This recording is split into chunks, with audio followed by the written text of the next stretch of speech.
ગુજરાતમાં ખેડૂતોને લઈને છેલ્લા કેટલાય સમયથી વિરોધ ચાલી રહ્યો છે અને આ તમામ ચર્ચાઓની વચ્ચે હવે જો વાત કરવામાં આવે તો પાલ આંબલિયાનું એક મહત્વપૂર્ણ નિવેદન ફરી એકવાર સામે આવ્યું છે।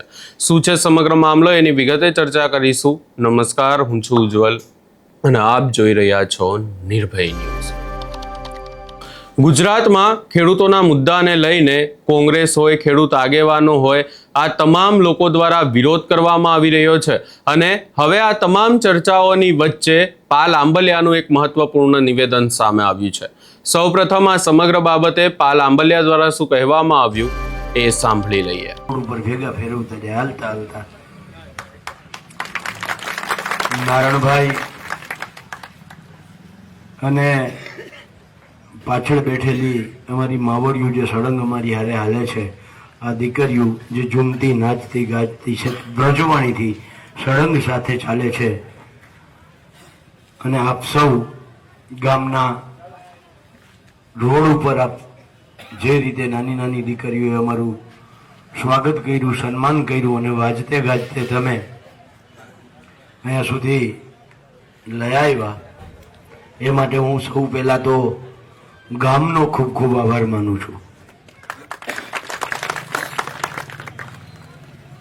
આજે 12મો દિવસનો રાત્રિ વિરામ સ્થળ તમારા ગામે અમને રાતવાસો કરવા માટે અથવા તો તમારા મહેમાન બનવાની જે સામેથી તમે તક લઈ લીધી એના માટે અમે ગામનો આભાર માનીએ છીએ।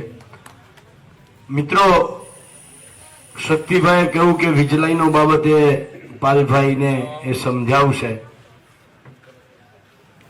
મને એવું હતું કે આ ગામ છે એ ગામ વીજળીનો બાબતે અમને સમજાવે। હરિપર કેટલું થાય અહીંથી?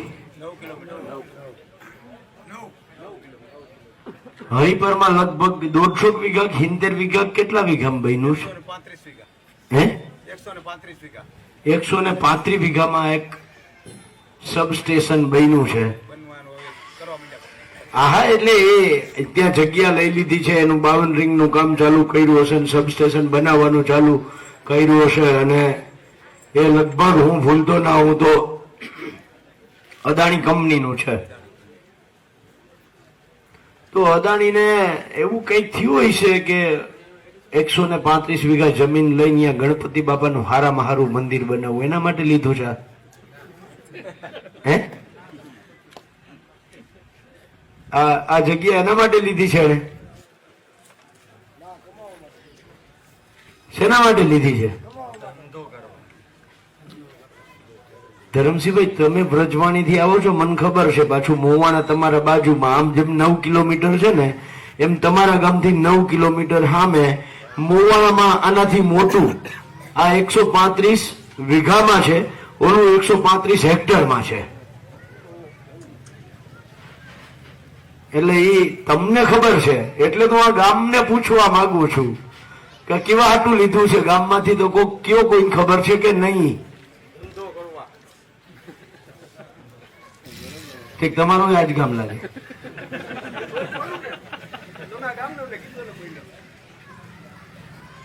એટલે હું એટલા માટે તમારી યાર ચર્ચા, હું ભાષણો કરવા નથી આવ્યો। જો ભાષણો કરવા હોત તો હટી હટીને બાકાજી કી બોલાવી હોત, મોરે મોરો આવી જવાની વાતો કરી હોત, મીડિયામાં 4 નવી રીલ બનત, 4 દી સુધી ચર્ચા થાત અને મારી પબ્લિસિટી થાત, એમાં તમને શું ફાયદો થાત કયો? એટલે એ કરવા નથી આવ્યું, એટલે તમારી યારે ચર્ચા કરવા માંગુ છું। આ એને જગ્યા લઈ યા હું કરવા એ જગ્યા લીધી છે, ખબર છે? ખબર જ નથી નહીં। કમાવું પણ કેવી રીતે કમાવું, શું કરીએ અહીંયા? હા, સબસ્ટેશન બનાવશે ગામમાં, આખા ગામમાં એક જ ભાઈને ખબર છે।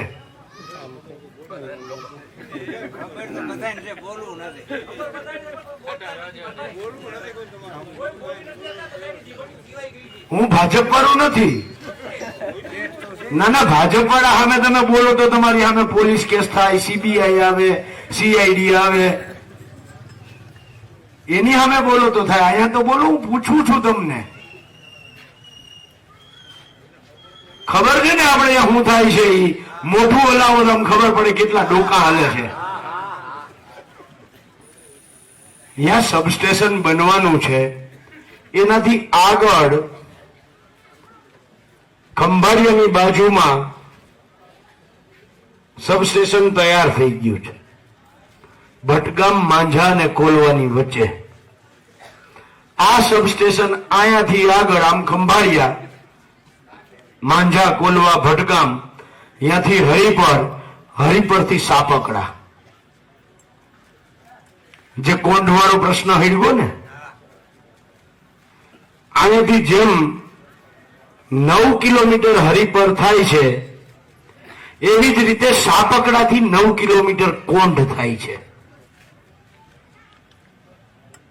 અને કોંઢવાળા ગાંધીનગર સુધી અવાજ પહોંચાડે છે, અને પીપરટોડા વાળા અહીંયાથી અહીંયા સુધી અવાજ નથી પહોંચાડતા.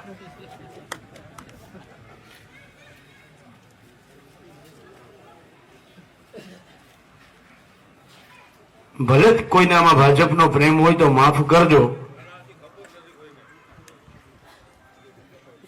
આપણે એકેય ખાટલો પલાળતા નથી. ખબર નથી એવું બને જ નહીં. હરમ આવતી હોય, લાજ કાઢવી હોય, ક્યાંક હું બોલીને ભાજપ વાળા સુધી મારો વિડીયો કે ફોટો વયો જાય, એવું કઈક હોય. આમાં તો ઘણું હોય, આપણે માં નથી પડવું. પણ હું એ કહેવા માંગુ છું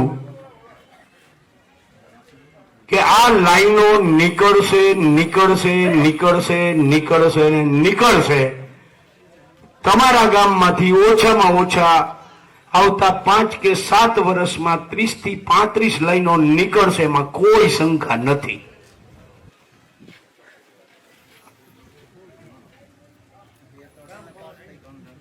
માનવું હોય તો માનો, ના માનવું હોય તો કઈ નહીં. આવી જ રીતે જમીન માપણીમાં રાડું દેતો તો હું 2016-17 યાદ છે ને?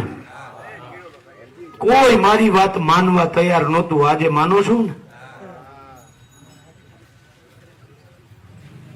આ જ વસ્તુ આવતા 5-7 વર્ષમાં તમારા ગામમાં 30 થી 35 લાઈનો.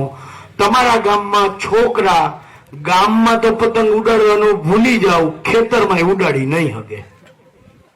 જેવો પતંગ ઉપર ચડ્યો એટલે તારમાં ભપ. આ ગામની આ પરિસ્થિતિ થવાની છે, થવાની છે, થવાની છે, થવાની છે. લડવું હોય તોય છૂટ, અને ખૂણામાં બેહીને રડવું હોય તોય છૂટ. ખેડૂત આગળ બે જ વિકલ્પ છે, કાં તો લડી લેવું ને કાં તો ખૂણામાં બેહીને લડી લેવું. અને આ થાંભલાઓ જે આવશે, આ કંપનીઓ આવશે, એ નહીં જોઈ કે આહિરનું ખેતર છે, ક્ષત્રિયનું ખેતર છે, દલિતનું ખેતર છે, મુસ્લિમનું ખેતર છે, રબારીનું ખેતર છે, ભરવાડનું ખેતર છે, ચારણનું ખેતર છે, પટેલનું ખેતર છે, કે સતવારા સમાજનું ખેતર છે. એ સમાજ જોઈને થાંભલા નાખતા નથી. એવી જ રીતે હિન્દુ, મુસ્લિમ, શીખ, ઈસાઈ, જૈન, બૌદ્ધ આ ધર્મને જોઈને થાંભલા નાખતા નથી. ને એવી જ રીતે ભાજપ, કોંગ્રેસ કે અન્ય પક્ષોને ધ્યાનમાં રાખીને થાંભલા નાખતા નથી. ઈ તો એનો ધંધો જોઈને થાંભલા નાખે છે. આજે હું જામનગર જિલ્લાના ભાજપ પ્રમુખના ગામમાંથી પસાર થઈને આવ્યો, હર્ષદપુર. અને હર્ષદપુરની પરિસ્થિતિ એવી છે કે અત્યારે જે થાંભલા આવે છે એ થાંભલાઓ, માની લો કે આ રણજીત સાગર, આ જેટલા અહીંયા બેઠા છે ને, આમ બહેનોની ઓલા ભાઈઓ ઉભા છે ને, ત્યાંથી આ હર્ષદપુર છે. આ હર્ષદપુરના ખેતરો છે. આ બધા હમણાં રહ્યા આ ભાઈઓ ઉભા ને, હર્ષદપુરના ખેતરો.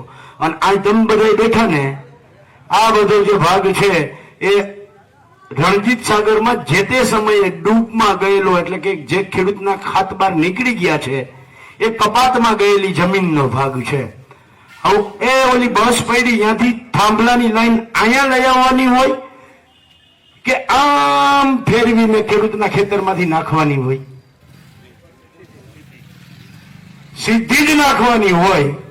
આખી લાઈન ફેરવીને આમ નાખે છે અને ભાજપનો જિલ્લા પ્રમુખ પોતાના ગામના ખેડૂતોના ખેતરો બચાવી નથી શકતો. એ પીપરટોળાના ખેતરોને કેમ બચાવશે?